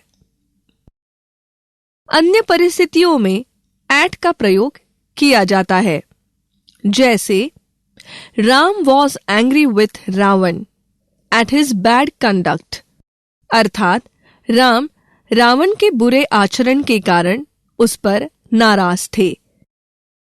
The director was angry with the new worker at his coming late every day, अर्थात निर्देशक नए कर्मचारी पर उसके रोज देर से आने के कारण नाराज थे। Agree with a person to do something on something. Note, यदि एग्री शब्द का प्रयोग किसी पर्सन के लिए करना हो तो इसके बाद विथ का प्रयोग किया जाता है। विचारात्मक परिस्थितियों में टू का तथा किसी मुद्दे पर ऑन का प्रयोग किया जाता है। जैसे I am agree with my youngest son, अर्थात मैं अपने सबसे छोटे भाई से सहमत हूं। I agree to my son's proposal, अर्थात मैं अपने पुत्र का प्रस्ताव स्वीकार करता हूं। I could not agree on what to buy, अर्थात मैं सहमत नहीं हो सकती कि क्या खरीदें। एफिलिएट, टू अ बोर्ड और university with a party. Note, यदि एफिलिएट मतलब अंतरंग रूप से जुड़ा हुआ होना शब्द का प्रयोग किसी बोर्ड या यूनिवर्सिटी के लिए करना हो तो ऐसी दशा में प्रेपोजिशन टू का प्रयोग करते हैं। परंतु यदि किसी पार्टी मतलब दल के लिए करना हो तो विथ का प्रयोग करते हैं। जैसे Jayant college is affiliated to UP board, अर्थात जयंत कॉलेज यूपी बोर्ड से संबद्ध है। CMP degree college is affiliated to Allahabad university, अर्थात CMP degree college Allahabad university से संबद्ध है। Late Rajiv Gandhi was affiliated with the Congress party, अर्थात स्वर्गीय राजीव गांधी कांग्रेस पार्टी से संबद्ध थे। Apply, to a person for a post और थिंग। नोट, यदि अप्लाई शब्द का प्रयोग किसी पर्सन के लिए करना हो तो ऐसी दशा में अप्लाई शब्द के साथ प्रेपोजिशन टू का प्रयोग करते हैं। अन्य परिस्थितियों में फॉर का प्रयोग किया जाता है। जैसे I want to apply to the principal for 6 days leave, अर्थात मैं प्रधानाचार्य को 6 दिन के अवकाश की अर्जी देना चाहता हूं। I have applied for the post of clerk and typist, अर्थात मैंने क्लर्क और टाइपिस्ट के पद के लिए अर्जी दी है। आस्क, ऑफ और from a person for a thing. Note, यदि आस्क शब्द का प्रयोग किसी पर्सन के लिए करना हो तो आस्क के बाद ऑफ या फ्रॉम में से किसी भी प्रपोजिशन का प्रयोग किया जा सकता है। अन्य परिस्थितियों में फॉर का प्रयोग किया जाता है। जैसे आई आस्क्ड ऑफ और from my father for a scooter but he did not agree, अर्थात मैंने अपने पिता से एक स्कूटर मांगा लेकिन वह सहमत नहीं हुए। Never ask for money of और from a close handed miser, अर्थात किसी बहुत अधिक कंजूस व्यक्ति से धन कभी मत मांगो। अटेंड, टू अ पर्सन और duty upon a patient. Note, यदि अटेंड शब्द का प्रयोग किसी पर्सन या ड्यूटी के लिए करना हो तो अटेंड शब्द के बाद प्रेपोजिशन विथ का प्रयोग किया जाता है। अन्य परिस्थितियों में अपॉन का प्रयोग किया जाता है। अटेंड टू का अर्थ होता है ध्यान देना तथा अटेंड अपॉन का अर्थ होता है सेवा करना। कुछ उदाहरण देखें। Do not talk but attend to your business, अर्थात बात मत करो बल्कि अपने काम पर ध्यान दो। Please attend to your teacher, अर्थात कृपया अपने शिक्षक पर ध्यान दे। My mother is ill, I attend upon her, अर्थात मेरी मां बीमार है, मैं उनकी देखभाल करता हूं। Authority, on a subject for statement और थिंग। नोट, यदि अथॉरिटी शब्द का प्रयोग किसी सब्जेक्ट के लिए करना हो तो अथॉरिटी शब्द के बाद प्रेपोजिशन ऑन का प्रयोग किया जाता है। अन्य परिस्थितियों में फॉर का प्रयोग किया जाता है। अथॉरिटी ऑन का अर्थ होता है विशेषज्ञ होना तथा अथॉरिटी फॉर का अर्थ होता है अधिकार होना। कुछ उदाहरण देखें। Mister Rastogi is an authority on English, अर्थात मिस्टर रस्तोगी अंग्रेजी के विशेषज्ञ हैं। He has not any authority for abusing me, अर्थात उसे मुझे गाली देने का कोई अधिकार नहीं है। Have you got any authority for your statement? अर्थात क्या आपको अपने बयान के लिए कोई अधिकार मिला है? Appeal to a person for pardon against a thing. Note: यदि अपील शब्द का प्रयोग किसी पर्सन के लिए करना हो तो प्रीपोजिशन टू का प्रयोग किया जाता है। यदि अपील शब्द का प्रयोग पार्डन अर्थात क्षमा के लिए करना हो तो प्रीपोजिशन फॉर का प्रयोग करते हैं। अन्य परिस्थितियों में अगेंस्ट का प्रयोग किया जाता है। कुछ उदाहरण देखें। आई अपील्ड टू द जज फॉर पार्डन, मैंने न्यायाधीश से क्षमा के लिए प्रार्थना की, अपील की। We appealed against the decision of the जज, अर्थात हमने न्यायाधीश के निर्णय के विरुद्ध अपील की। Antipathy against a person to a thing. Note: यदि एंटीपैथी शब्द का प्रयोग किसी पर्सन के लिए करना हो तो इसके बाद अगेंस्ट का प्रयोग किया जाता है। अन्य परिस्थितियों में टू का प्रयोग किया जाता है, जैसे we have not any antipathy against AIDS patients, अर्थात हमें एड्स के रोगियों से कोई घृणा नहीं है। I have a great antipathy to flesh and wine, अर्थात मुझे मांस मदिरा से बहुत घृणा है। Abide with a person by a rule. Note: यदि अबाइड शब्द का प्रयोग किसी पर्सन के लिए करना हो तो अबाइड शब्द के बाद विथ का प्रयोग किया जाता है, परंतु यदि अबाइड का प्रयोग किसी नियम कानून के संदर्भ में किया गया हो तो प्रीपोजिशन बाय का प्रयोग करते हैं। अबाइड विथ का अर्थ होता है साथ देना तथा अबाइड बाय का अर्थ होता है नियम कानून का पालन करना। इस नियम पर कुछ उदाहरण देखें। I will abide with you in all circumstances, अर्थात मैं सभी परिस्थितियों में आपका साथ दूंगा। If you do not abide by the regulations, you will get in trouble. अर्थात यदि तुम नियमों का पालन नहीं करोगे तो तुम परेशानी में पड़ सकते हो। Buy a thing from a shop of a person. Note: यदि किसी चीज की खरीदारी दुकान से होती है तो ऐसी दशा में buy शब्द के बाद प्रीपोजिशन from का प्रयोग किया जाता है, परंतु यदि खरीदारी किसी व्यक्ति से होती है तो बाय के बाद ऑफ का प्रयोग किया जाता है, जैसे I bought my scooter from auto sales, अर्थात मैंने ऑटो सेल्स से अपना स्कूटर खरीदा। I bought my computer of mister Pradeep, अर्थात मैंने अपना कंप्यूटर मिस्टर प्रदीप से खरीदा। Beg of a person for a thing.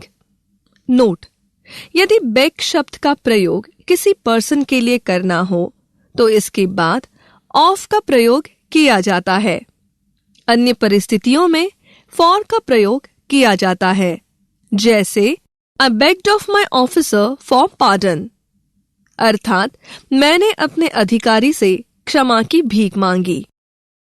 I begged of my father for a mobile phone but he refused, अर्थात मैंने अपने पिता से एक मोबाइल फोन मांगा पर उन्होंने मना कर दिया। Blush at a praise for a fault. Note, यदि ब्लश अर्थात झेपना या लज्जा शब्द का प्रयोग प्रेज के संदर्भ में करना हो तो ऐसी दशा में ब्लश शब्द के बाद एट का प्रयोग किया जाता है, परंतु यदि ब्लश शब्द का प्रयोग फॉल्ट के संदर्भ में हो तो प्रीपोजिशन फॉर का प्रयोग किया जाता है। जैसे do not blush at your praise but always blush for your fault, अर्थात अपनी प्रशंसा पर मत शर्माओ लेकिन अपनी गलतियों पर सदैव लज्जा करो। Born in a country of parent. Note, यदि किसी देश में जन्म लेने की बात हो तो ऐसी दशा में बॉर्न के बाद प्रीपोजिशन इन का प्रयोग किया जाता है, परंतु यदि किसी प्रकार के माता पिता जैसे अमीर या गरीब माता पिता से जन्म लेने की बात हो तो प्रीपोजिशन ऑफ का प्रयोग किया जाता है। जैसे Pandit Nehru was born in India of well to do parent, अर्थात पंडित नेहरू का जन्म भारत में एक अमीर माता पिता के यहां हुआ। Gopal was born of poor parent, अर्थात गोपाल का जन्म गरीब माता पिता के यहां हुआ। कंप्लेन टू और against a person of a thing. Note, complain जिससे की जाती है उसके लिए प्रीपोजिशन टू का प्रयोग होता है तथा जिसकी की जाती है उसके लिए अगेंस्ट का प्रयोग किया जाता है। अन्य परिस्थितियों में ऑफ का प्रयोग किया जाता है, जैसे the students complain to the principal against the new clerk, अर्थात विद्यार्थियों ने नए क्लर्क के विरुद्ध प्रधानाचार्य से शिकायत की। Trust is God and never complain of your troubles, अर्थात विश्वास ही ईश्वर है और अपनी परेशानियों की कभी शिकायत मत करो। Compete with a person for a thing. Note, यदि कंपीट अर्थात प्रतिस्पर्धा करना शब्द का प्रयोग किसी पर्सन के लिए करना हो तो कंपीट शब्द के बाद विथ का प्रयोग किया जाता है।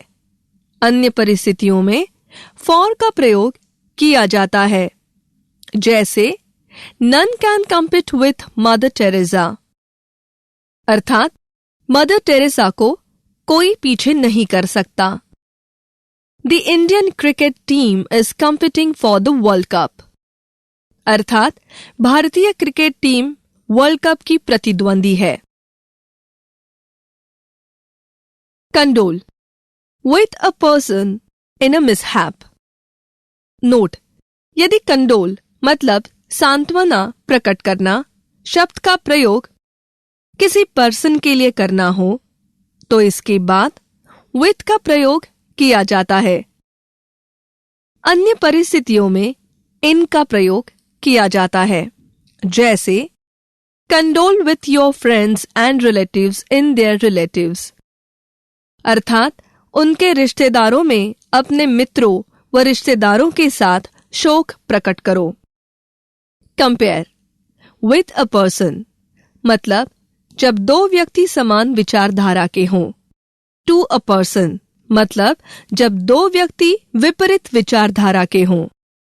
नोट, जब ऐसे दो व्यक्तियों के बीच तुलना करनी हो जिनकी विचारधारा समान हो तो ऐसी दशा में कंपेयर शब्द के बाद प्रीपोजिशन विथ का प्रयोग किया जाता है, परंतु यदि ऐसे लोगों के बीच तुलना करनी हो जिनकी विचारधारा विपरीत हो तो ऐसी दशा में कंपेयर शब्द के बाद प्रीपोजिशन टू का प्रयोग किया जाता है। जैसे if you compare Mahatma Gandhi with Mother Teresa you will find almost no difference, अर्थात यदि तुम महात्मा गांधी की तुलना मदर टेरेसा से करोगे तो तुम लगभग कोई भिन्नता नहीं पाओगे। If you compare Nehru to Hitler, you will find a world of difference. अर्थात यदि तुम नेहरू की तुलना हिटलर से करोगे तो तुम्हें बहुत अधिक भिन्नता मिलेगी। Correspond with a person to a thing. Note, यदि करस्पॉन्ड शब्द का प्रयोग किसी पर्सन के लिए करना हो तो ऐसी दशा में करस्पॉन्ड शब्द के बाद प्रपोजिशन विथ का प्रयोग किया जाता है। अन्य परिस्थितियों में टू का प्रयोग किया जाता है। करस्पॉन्डेंट विथ का अर्थ होता है पत्र व्यवहार करना तथा करस्पॉन्डेंट टू का अर्थ होता है मिलता जुलता। उदाहरण देखें, I correspond with my family members now and then. अर्थात मैं अपने परिवार के सदस्यों से जब तब पत्राचार करता रहता हूं।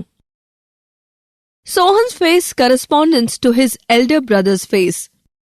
अर्थात सोहन का चेहरा उसके बड़े भाई के चेहरे से मिलता है। Deal with a person in an article. Note, यदि डील शब्द का प्रयोग किसी पर्सन के लिए करना हो तो इसके बाद विथ का प्रयोग किया जाता है। अन्य परिस्थितियों में इन का प्रयोग किया जाता है। डील विथ का अर्थ होता है पत्र व्यवहार करना तथा डील इन का अर्थ होता है व्यापार करना। देखें कुछ उदाहरण। It is very easy to deal with honest people. अर्थात ईमानदार लोगों के साथ सौदा करना आसान होता है। Mister Narayan deals in paper bags only. अर्थात मिस्टर नारायण केवल कागज के थैले का व्यापार करते हैं। डिमांड ऑफ और from a person for a thing. Note, यदि डिमांड शब्द का प्रयोग किसी पर्सन के लिए करना हो तो डिमांड शब्द के बाद प्रपोजिशन ऑफ या फ्रॉम में से किसी का भी प्रयोग किया जा सकता है। अन्य परिस्थितियों में फॉर का प्रयोग किया जाता है, जैसे ही डिमांड्स मनी ऑफ और फ्रॉम मी। अर्थात वह मुझसे धन चाहता है। There is a great demand in the market for Parag milk. अर्थात बाजार में पराग दूध की बड़ी मांग है। Die of a disease from some cause for country. Note, यदि किसी रोग से मृत्यु होने का भाव है तो ऐसी दशा में डाई शब्द के बाद प्रपोजिशन ऑफ का प्रयोग किया जाता है। यदि किसी अन्य कारण से मृत्यु होने का भाव है तो फ्रॉम का प्रयोग करते हैं, परंतु यदि कोई देश के लिए मरता है तो फॉर का प्रयोग किया जाता है। जैसे गोपाल डाइड ऑफ कैंसर। अर्थात गोपाल की मृत्यु कैंसर रोग से हुई। Mohan died from a road accident. अर्थात मोहन एक सड़क दुर्घटना में मरा। आजाद डाइड फॉर हिज कंट्री। अर्थात आजाद अपने देश के लिए मरे। Differ with a person on a point from a thing. Note, यदि डिफर शब्द का प्रयोग किसी पर्सन के लिए करना हो तो इसके बाद विथ का प्रयोग किया जाता है। यदि डिफर शब्द का प्रयोग किसी विशेष पॉइंट मतलब मुद्दे के लिए हो तो ऑन का प्रयोग करते हैं। भिन्न परिस्थितियों में फ्रॉम का प्रयोग किया जाता है, जैसे most of the priests differ with Asaram Bapu on intercaste marriage. अर्थात अधिकांश पुजारी अंतरजातीय विवाह पर आशाराम बापू से मतभेद रखते हैं। Hinduism differs widely from Islam. अर्थात हिंदुत्व व इस्लाम में बहुत भिन्नता है। Engaged to a girl in some work. Note, engaged to का अर्थ होता है सगाई होना तथा एंगेज्ड इन का अर्थ होता है व्यस्त होना। जैसे Gopal was engaged to Sudha, अर्थात गोपाल की सुधा से सगाई हुई। We were engaged in domestic work, अर्थात हम घरेलू कार्यों में व्यस्त थे। Inquire of a person into a matter. Note: यदि इंक्वायर शब्द का प्रयोग किसी पर्सन के लिए करना हो तो ऐसी दशा में प्रीपोजिशन ऑफ का प्रयोग किया जाता है। अन्य परिस्थितियों में इनटू का प्रयोग किया जाता है, जैसे inquire of Ram Sajeevan if he has seen my sister, अर्थात राम सजीवन से पूछो कि क्या उसने मेरी बहन को देखा है। You should inquire into the matter and try to know the fact, अर्थात तुम्हें मामले की जांच करनी चाहिए और तथ्य जानने का प्रयास करना चाहिए। फ्री फ्रॉम डेब्ट और डेंजर ऑफ चार्ज। नोट: यदि कर्ज या खतरे से मुक्त होने का भाव हो तो फ्री शब्द के बाद प्रीपोजिशन फ्रॉम का प्रयोग किया जाता है, परंतु यदि जिम्मेदारी या आरोप से मुक्त होने का भाव हो तो प्रीपोजिशन ऑफ का प्रयोग करते हैं। फ्री ऑफ चार्ज और कॉस्ट का अर्थ मुफ्त भी होता है, जैसे only a United family is free from danger, अर्थात केवल एक संगठित परिवार ही खतरे से मुक्त होता है। वी आर फ्री फ्रॉम डेब्ट नाउ, अर्थात अब हम कर्जे से मुक्त हैं।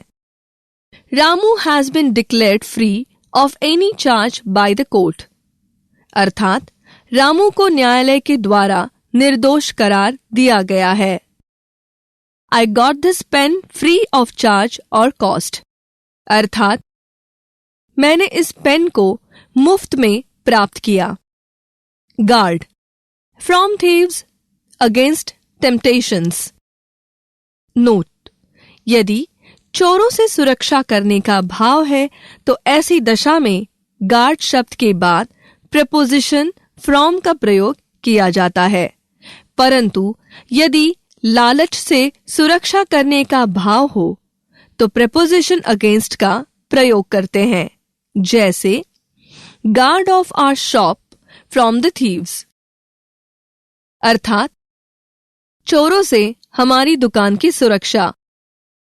Guard your sons and daughters against temptations which are their bitterest enemies, अर्थात अपने पुत्रों एवं पुत्रियों को अनिष्ट विचारों से बचाओ जो कि उनके सबसे बड़े शत्रु हैं। Part from a person with a thing. Note: यदि पार्ट शब्द का प्रयोग किसी पर्सन के लिए करना हो तो इसके बाद प्रीपोजिशन फ्रॉम का प्रयोग किया जाता है। अन्य परिस्थितियों में विथ का प्रयोग किया जाता है। पार्ट फ्रॉम का अर्थ होता है रवानगी, प्रस्थान या विदाई, तथा पार्ट विथ का अर्थ होता है वंचित होना, जैसे a married girl parts from her parents house after विदाई, अर्थात एक शादीशुदा लड़की विदाई के बाद अपने माता पिता के घर से दूर होती है। I do not want to part with my share in property at any cost, अर्थात किसी भी कीमत पर संपत्ति में अपना हिस्सा नहीं छोड़ना चाहता हूं। Possessed of evil spirits with an idea. Note: possessed of का प्रयोग प्रेतग्रस्त या भूतग्रस्त होने के संदर्भ में किया जाता है, जबकि possessed with का प्रयोग अच्छे विचारों से युक्त होने के संदर्भ में किया जाता है, जैसे ignorant patients think they are possessed of evil spirits, अर्थात अज्ञानी मरीज सोचते हैं कि वे बुरी आत्माओं के कब्जे में हैं। Swami Vivekananda was possessed with noble ideas, अर्थात स्वामी विवेकानंद श्रेष्ठ विचारों से परिपूर्ण थे। प्रिपेयर फॉर द वर्स्ट और examination against some danger or trouble.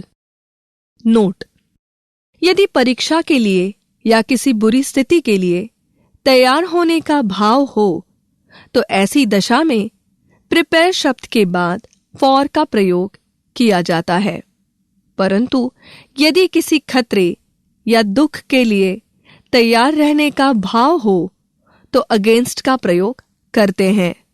जैसे young fellow, your country needs your service, you should prepare yourselves for the worst.